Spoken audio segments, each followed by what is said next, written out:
Cette réglementation divise les fans, on peut le dire, je pense. La FIA ne changera rien à Suzuka. Ils considèrent que, en gros, ça s'est bien passé la Chine et que du coup, pas besoin de changement en urgence. Selon The Race, la direction de la F1 estime qu'en réalité, il est préférable d'attendre et d'élaborer un plan d'action plus réfléchi en vue d'une éventuelle intervention sur la législation actuelle. Ce qui s'est passé en Chine avec des courses tant le sprint que le Grand Prix normal, considérées comme passionnantes par ceux qui doivent prendre les décisions, est loin du désastre que certains craignaient avant le début de saison. Par conséquent, il n'y aura pas d'intervention immédiate. Donc en gros, pour Miami, peut-être un changement pour après Miami. Sachant que il y a eu Bahreïn et Jeddah d'annuler pour avril. Donc au final, ces deux courses, on aurait bien aimé voir comment ça serait passé, surtout Jeddah. Jeddah étant le pire circuit normalement pour cette réglementation. C'est dommage qu'on puisse pas voir, du coup. C'est vraiment dommage. Bon, Bahreïn, ça allait bien se passer parce qu'ils ont fait les tests sur 3 jours, et puis c'est un circuit qui se prête bien à la recharge des batteries avec des grosses zones de freinage. Mais Jeddah, ça aurait été très intéressant et très chaotique. Merde, fait chier cette guerre là. Alors pour compléter, parce que c'était assez court du coup, ça se divise, ça divise au sein du paddock, ça divise au sein des fans, je vois dans les commentaires. La tendance, c'est que c'est 50-50, je dirais. Surtout le clan Verstappen, des fans de Verstappen et d'Alonso, qui est contre cette réglementation, comme leur pilote favori d'ailleurs. Il raccorde à ce que pensent leurs pilotes. Et les fans de Mercedes, de Ferrari, qui sont plus neutres, qui sont plus mesurés, qui attendent de voir, je pense. Voilà, globalement. Et il y a aussi les autres, évidemment, que je cite pas, mais c'est vraiment très, très partagé. Alors moi, je me positionne, vous avez déjà compris ce que je pensais de cette réglementation. Je suis plutôt pour être honnête. Les deux courses qu'on a vues sont plutôt bonnes. Surtout le Shanghai, c'était mieux que Melbourne encore. Maintenant, ce qui me dérange le plus, c'est le super clipping pendant les qualifs.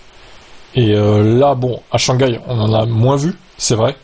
Mais il pourrait revenir dans d'autres circuits compliqués comme Jeddah, par exemple. Ce que je disais, c'est dommage, parce que Jeddah, ça aurait été un circuit adapté, entre guillemets, de la mauvaise façon pour le super clipping, parce que il y a des grandes lignes droites.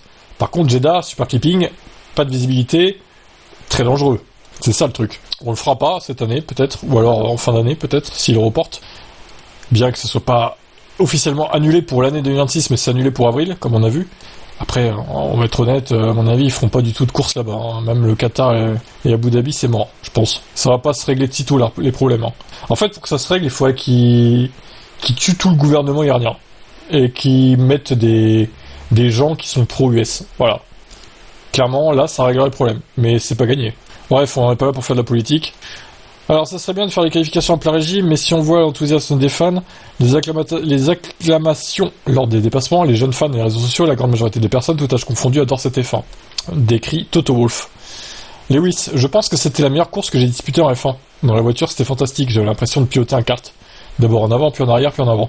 C'est pas un hasard si en Grande-Bretagne, on appelle ça un dépassement yo-yo.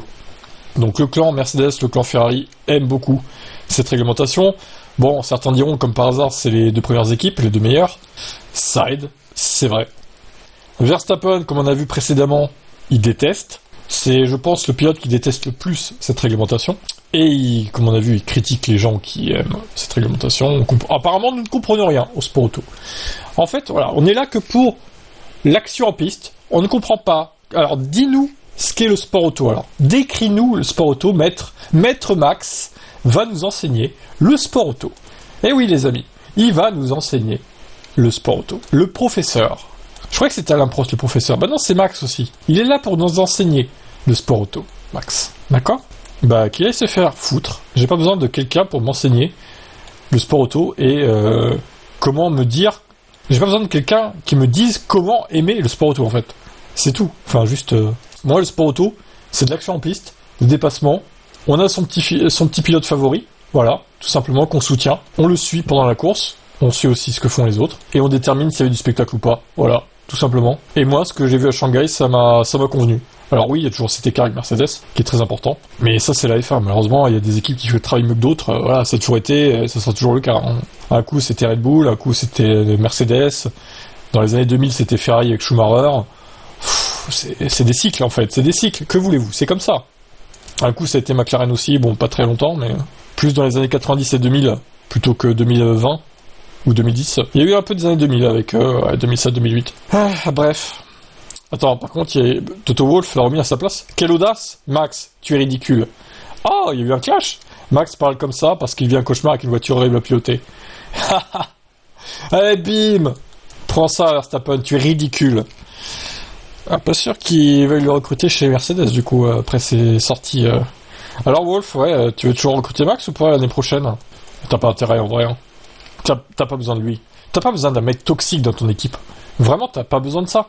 T'as Antonelli qui progresse, qui se met à gagner des courses. T'as Russell, bon, bah, valeur sûre, dans l'équipe. Même si, bon, il est skillé, voilà, mais... Jonathan Whitley, l'un des constructeurs qui a milité pour un ratio 50-50 en thermique et hybride, donc Audi. Alors, chérie, je me suis bien amusé. Il faut comprendre les propos de Max. Il reflète sa situation actuelle. Eh oui, c'est sûr. Alors, Alonso, le départ reste une question d'instinct. C'est pas comme le championnat du monde électrique d'aujourd'hui. Bon, mais il part comme ça parce que son instinct est en panne, non? Et Oli Biermann, il doit être un jeune homme atypique. Quelle frustration! Avec Colin Pito, j'étais bien plus rapide avec le pneu neuf. Je l'ai doublé, mais il a repris la position dans la ligne droite, comme si j'existais pas, parce que ma batterie était à plat. Oui, et puis au passage, le moteur Merco étant plus rapide, plus puissant que le moteur Ferrari. Oui. Charles Leclerc. Maintenant, il faut penser à ce qui va se passer dans la ligne droite suivante. Si on gaspille de l'énergie, on le paiera plus tard. Bah, c'est une partie d'échec, hein, un petit peu maintenant. On a vu 8 dépassements entre Leclerc et Hamilton en Chine, 5 entre Russell et Leclerc en Australie. On en voulait plus. Le voici électrisant. J'ai même vu un dépassement en yo-yo. J'ai cliqué, c'est une vidéo d'un mec qui chante des années 68.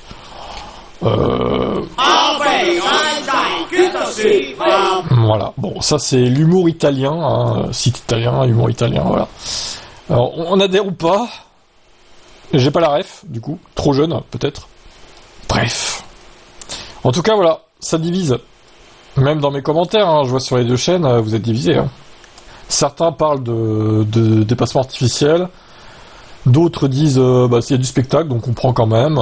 D'autres disent encore qu'on perd l'essence de la F1. La F1 se meurt, c'est plus la F1 d'avant. C'est pas des vrais dépassements.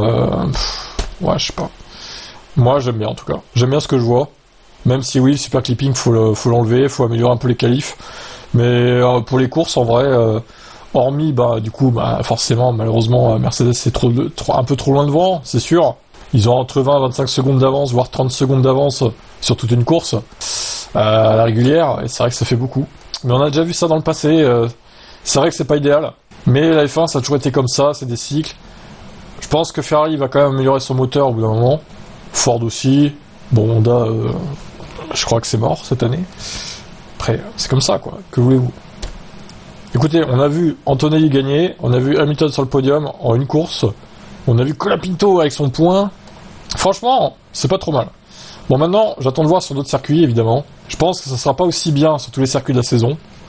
Mais j'attends de voir aussi les circuits type Monaco, type Zandvoort, type Hongrie, là où il y a beaucoup de virages, là où le moteur est moins prédominant.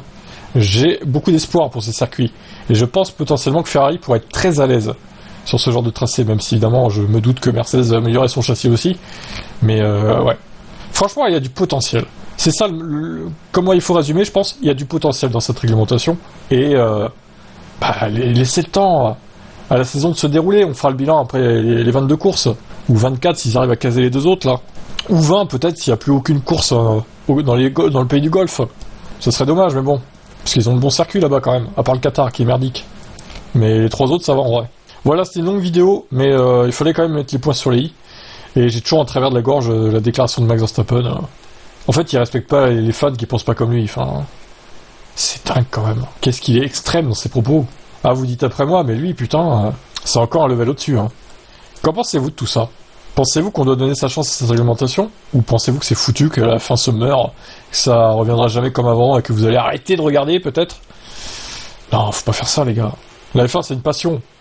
Vous n'avez pas à tourner le dos à ce sport parce que y a 2-3 trucs dans la réglementation qui vous plaisent pas. C'est bon, arrêtez de chialer un peu. Donnez le temps à tout ça de se peaufiner. Voilà. Donnez une chance au produit, comme on dit. C'est tout. Enfin, c'est pas de la Formule 1 non plus. Il y a quand même du thermique encore. Hein. Même s'il est moins présent qu'avant, oui, mais bon. N'empêche, quand je pense à la Formule 1, la nouvelle génération l'année prochaine, ça se trouve, ils vont se rapprocher des chronos de la F1. Alors peut-être pas en termes de virage, parce qu'ils n'ont pas de pneus slick. Dommage d'ailleurs. Mais sur la ligne droite, à mon avis, ça va envoyer du lourd. Hein. Les Formule 1 2027. Hein. Allez, 10 minutes. C'est très bien déjà comme vidéo. Dites-moi en commentaire ce que vous en pensez.